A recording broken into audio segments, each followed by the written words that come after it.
Alright, yeah, and welcome back to some more Magic Duels. This week we're going to be taking a look at an Esper control deck, I like to call. Nope.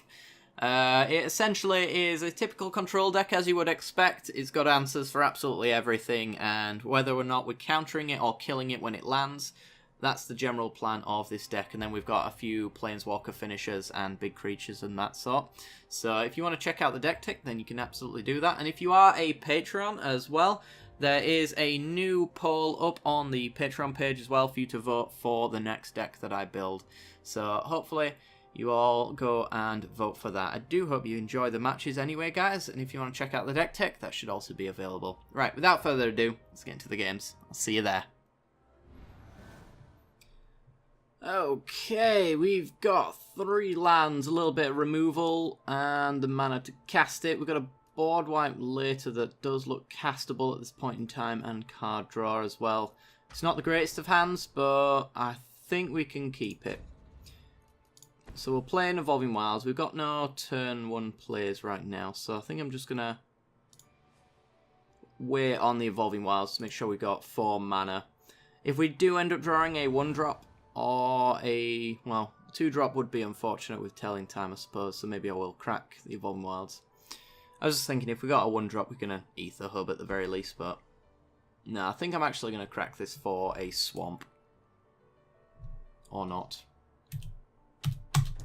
Thank you. Sacrifice. Swamp. And pass the turn to us, and we draw Glimmer of Genius. Alright. Let's play a tap land and pass the turn then.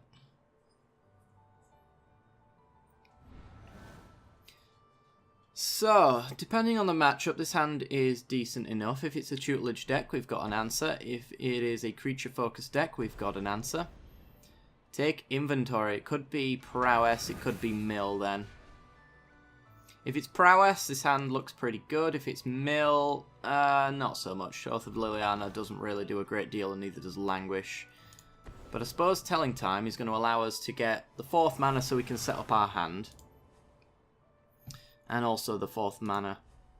The 4th mana so we can set up our hand, and also the Glimmers will take us into our counter spells and things like that. So we'll see.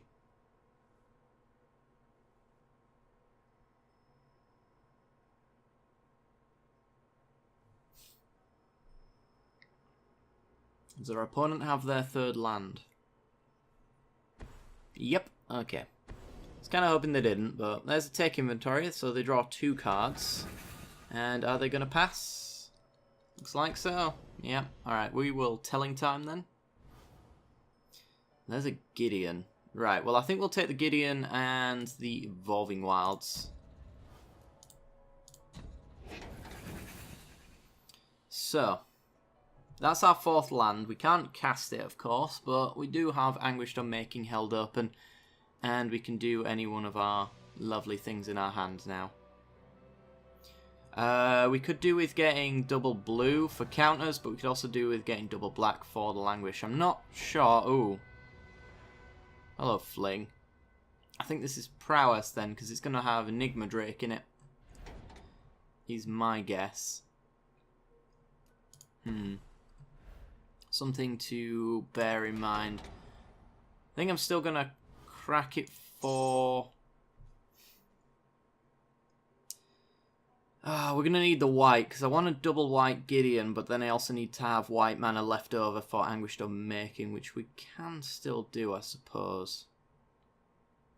It's a tough one. There's a lot more double blue in this deck than there are double black, so we'll go with this. I don't know whether I want to throw out the Oath of Liliana just for the token. I think not. If our opponent drops down a Drake, then I'm happy to have had Oath of Liliana open.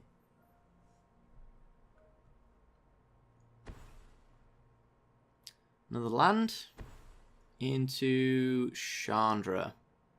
Right, well, that's going to get unmaked. Can't do it just yet, though. We've got to respond to the triggers, or the end step in this case. I think it's probably better the triggers. Yeah, alright, well. Goodbye, Chandra. She can tick up and keep Gideon under control, which is why I'm not so happy about letting that one just sit. So we could drop down Gideon. My only worry is that he's got a hasty creature, so he could have an Enigma Drake and an Expedite to give it haste, which would be enough to kill Gideon. I'm not sure there's much we can do to prevent that as such, except for ticking him up. Could help with that. Yeah, I suppose we could tick him up so that he's at 5 loyalty.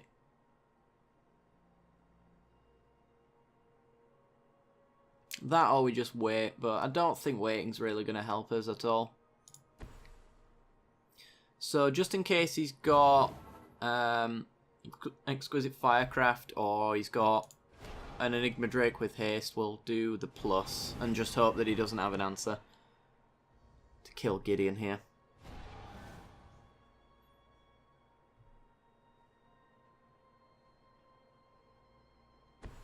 So I'm still not sure what this deck is, but I expect that it can have an explosive turn out of nowhere, so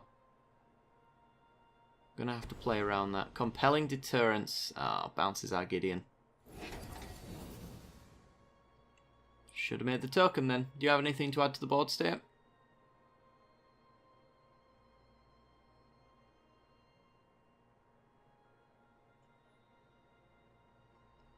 Okay, so if he's bouncing Gideon,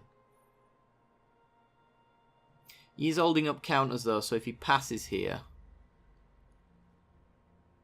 Gideon might not come back down. We do need to hit our land drops as well, so maybe we'll Glimmer over Gideon if he does pass here.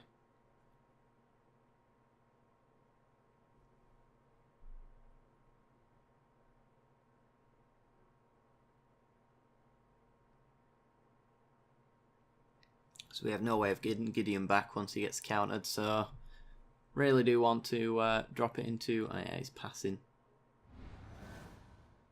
Well, we hit our land drop.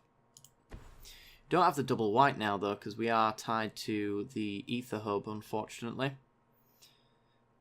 Yeah, let's just pass. We'll hold up Glimmer of Genius, which should get us the energy we need for Gideon later.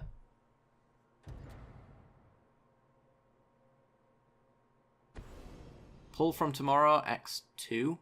X1, sorry. Draw 1, discard 1.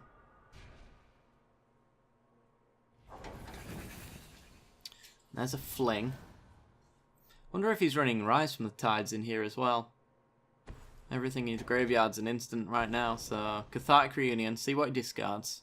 Be a good indicator. It's a shame we don't have... Yeah. Oh, actually. Forgotten Creation.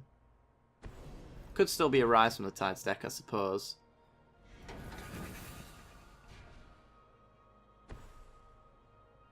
And there's a Baral. Okay, well, we can Oath of Liliana the Baral. There's a land for our land drop. Let's get the play in so we're not tied to the Ether Hubs. And a Never. Not bad.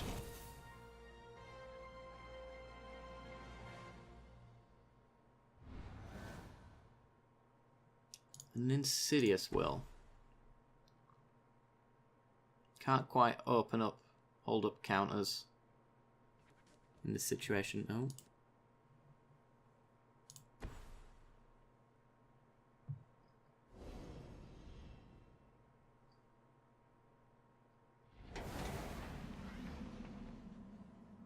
Okay.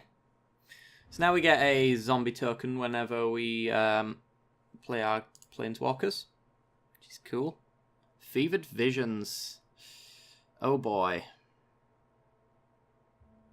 Gotta work fast. And there's the Sphinx's Tutelage.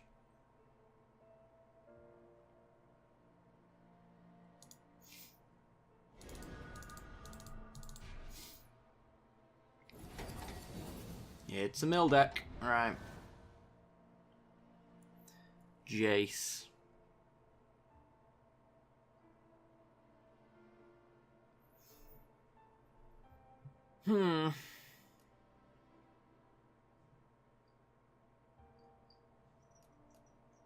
Well, Jace doesn't really help out against Sphinx's tutelage all that much, but Gideon is a good way to rush our opponent. So let's Gideon. We'll make a token this time. Just in case he bounces it, at least we've got pressure on the board then. And then we'll draw some cards, take some damage. You can redirect Gideon. And we get a zombie from the Oath.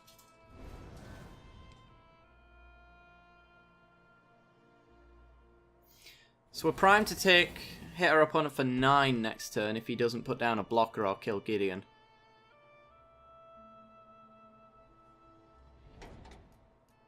Oh, we lost a cast out.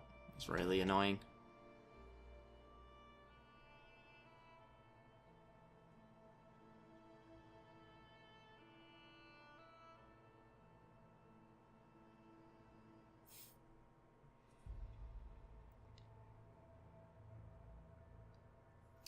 Gotta work fast though. Fateful Showdown. Alright, Gideon's dead. And we get milled for quite a fair bit. Oh, can he not? He could point it at us. Gideon, but I suppose he doesn't really have to because Gideon's dead in 2 turns, I think. Something like that. Then he's going to pull X1 as well. Draws 1, discards 1, gets a trigger. And then 3 triggers for the Fateful Showdown. 4 in total. 8 cards. And then 10 from the Fevered Visions. So we're going down to a fair chunk of... Oh, there is... He does have the Enigma Drake. So yeah, we go down to 24. We've lost both of our Anguished Unmakings. We've still got a cast out. Oh no, we don't have any cast outs left. Alright, it is a race. Officially, we have no answers for his tutelage anymore. So, land. We've got a counter, so we can keep him off of that. From doing that to us. Tick up Gideon. And yeah, let's swing.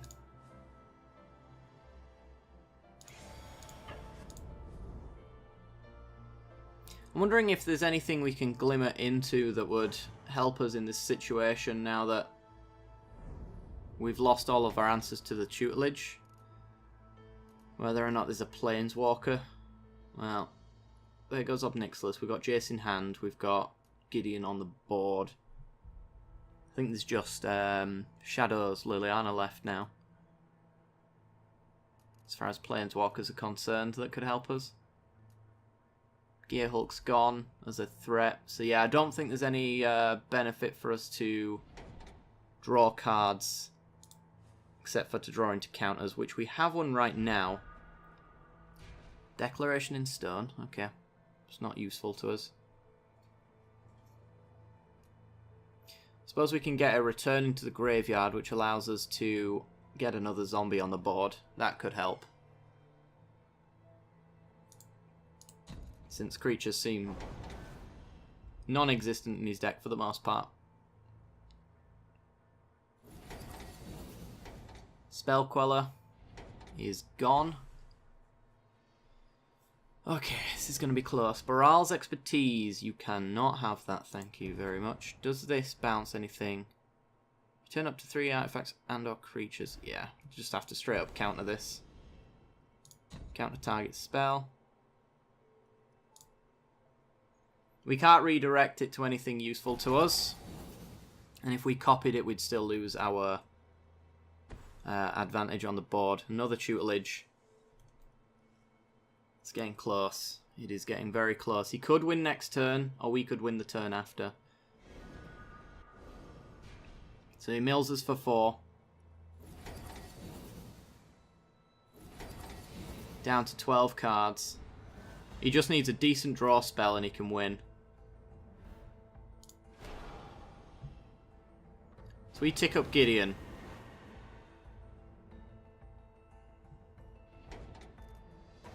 Has he got anything in here? Let's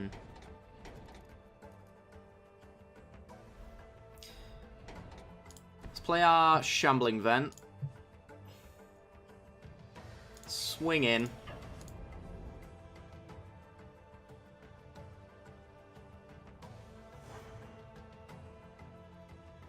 He's down to 2. I don't think there was any way we could have changed the 2 damage there, but we do have a return in the graveyard. I suppose in the event of...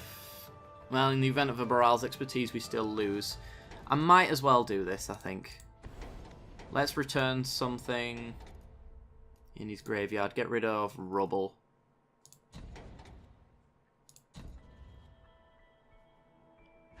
Make another 2/2. Pass the turn. We take some damage. It's a swamp.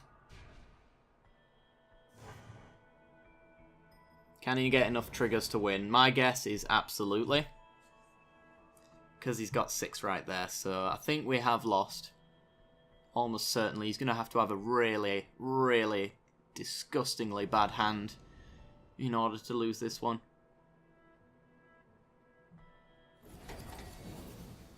Which is just how it goes with Mill. I mean, he milled all of our answers to tutelage pretty quickly. There's another tutelage. So yeah, that's going to do it. Collected Defiance, redraws his hand, gets 6 triggers. Which is 12 cards. That's a shame. But there you go. Yeah, we have Anguished Unmakings, we have Cast Outs. We didn't really see any of our counters. Just drew the wrong half of the deck, and the wrong half of the deck got milled.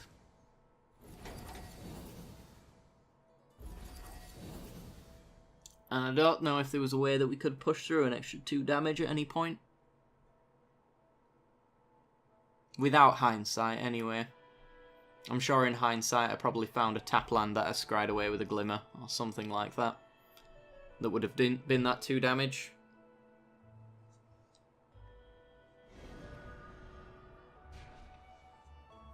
But at that point, I'm pretty sure we didn't even know if he was a tutelage deck or not. We were kind of on, he's probably an Enigma Drake deck, which he kind of is. At the same time, he's running a lot of flings. It's kind of a mishmash between a Prowess fling deck with Drake and a mill deck, so he's got his alternative win conditions, I'll give it that.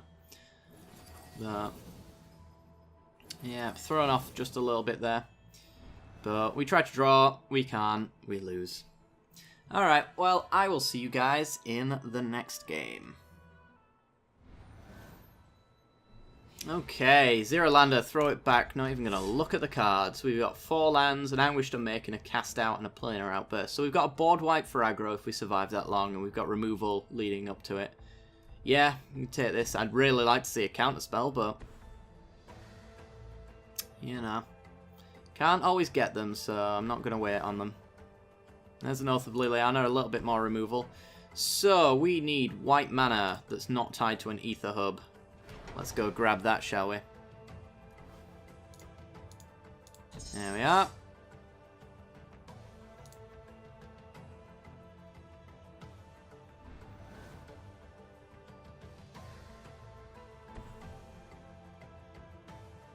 It's a Bant deck. Herald of the Pantheon. Bant enchantments. Interesting. And there's our Broken Concentration. Okay, so we'll play our Sunken Hollow and we will pass. Cast Out seems quite useful here. If he's going to be a Sigil of the Empty Throne deck, then we've got an answer for it.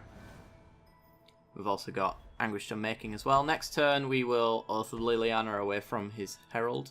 Ooh, a Temet. This is a weird brew. Well, Oath of Liliana hits something good either way, I reckon. Well, I say that. Temet can be embalmed at a later date, which isn't great. Something to consider, maybe. Just getting rid of him altogether with an Anguished Unmaking could be a useful idea. I reckon he's in here because they've got Sandworm Convergence.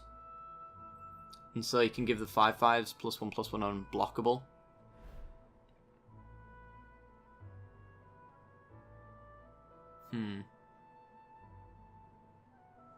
I'm just going to pass, because we might want to counter something. And if we don't, then I'll unmake the Temet.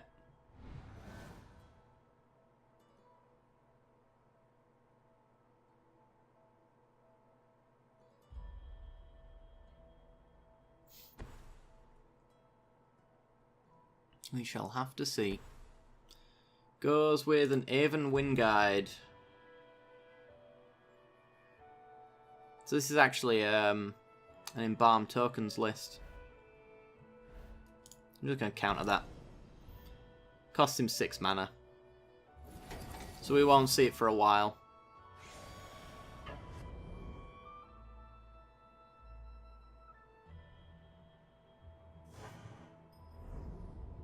Down to 14 though. All of our removal is really, really bad against tokens. It's going to unmake Temet. And then we can Sunken Hollow and pass.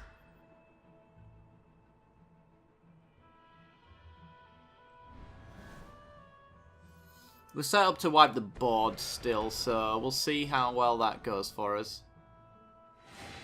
Cartouche gets him a token.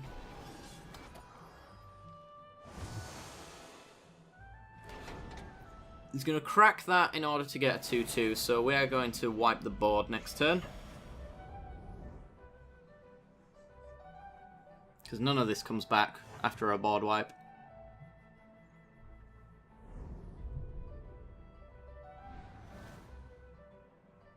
And there's a Gideon to follow it up with. Alright, wipe the board.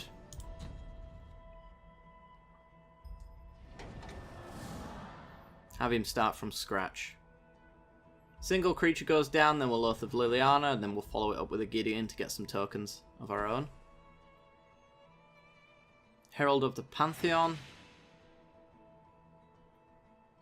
And passes. Alright. There's a blue source. You know what, I'll play that blue source. It's 2 basics then, so our check lands come into play untapped. Force him to sacrifice the Herald with the Oath of Liliana, setting up our Gideon for next turn. Essentially getting full value out of the Oath then.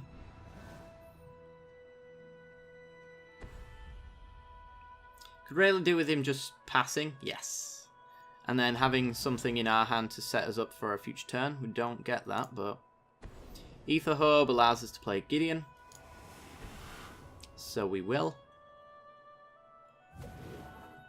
And we'll make a token. Okay.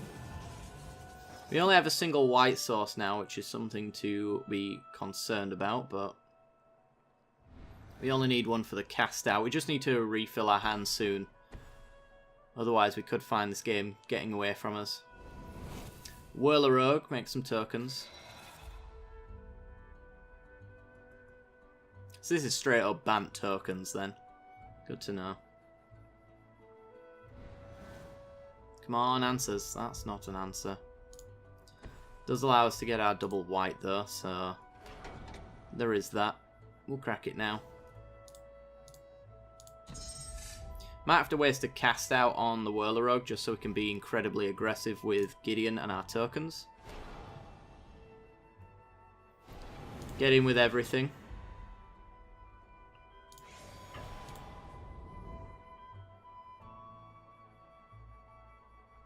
And he's going to take it all. Alright.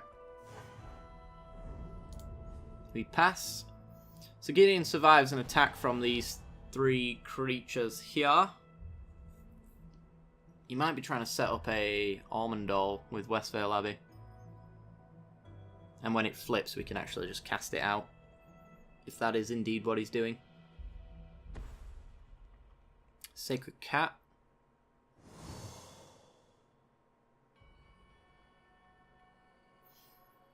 I'm wondering whether or not I'm willing to risk Gideon to find that out.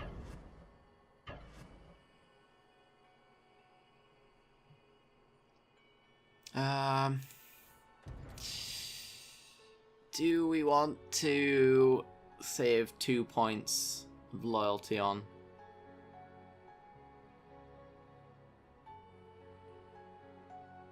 I want him to follow up the next turn with an Ormondol so we can cast it out and then he's got nothing. So I'm actually going to risk it for that player because that would be a massive blowout if that's the case. This could also be a massive blowout, let's not forget that. There's a broken concentration. Okay, land drop. Let's tick up Gideon.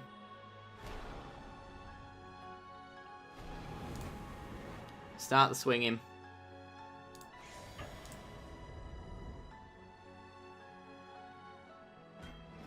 Blocks Gideon, as you'd expect.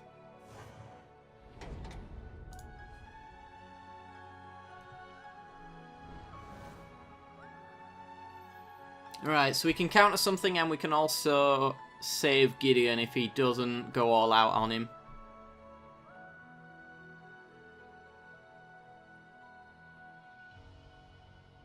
And see how this one goes. I'm hoping his Whirler Rogue just comes at Gideon. Yeah. So now we cast out the Whirler Rogue.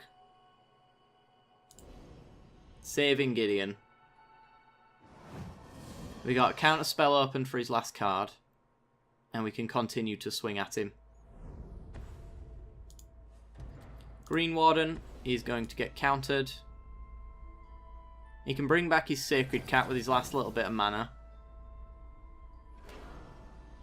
Not sure how much that's going to help him though. Another cast out. Cool. That's got some blowout potential actually, because he's got an Aven Wind Guide in his graveyard. So if he uses his Aven Wind Guide to give them flying and vigilance and tries swinging at us, we can cast out his Wind Guide, which locks this guy back down to the ground, and we can block, which would be quite interesting. We're just going to keep the pressure up though and see how he wants to do things.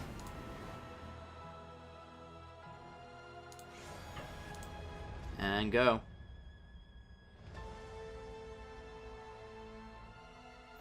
Yeah, you can't actually let this go as well because it is lethal.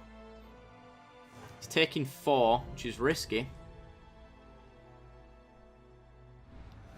Not sure how long he can do that for. So I'm hoping that last card isn't an enter the battlefield token generator. He's going for the Wind Guide, is he? He is. Okay.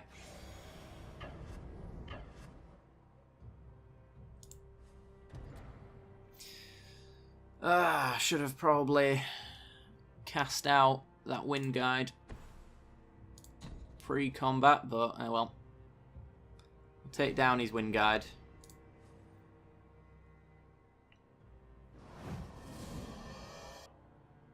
She's going to force some blocks that he's not going to be happy with. He's got nothing to embalm back. And we got an Insidious Will. He has to block, so I'm not worried about the crackback on Gideon here.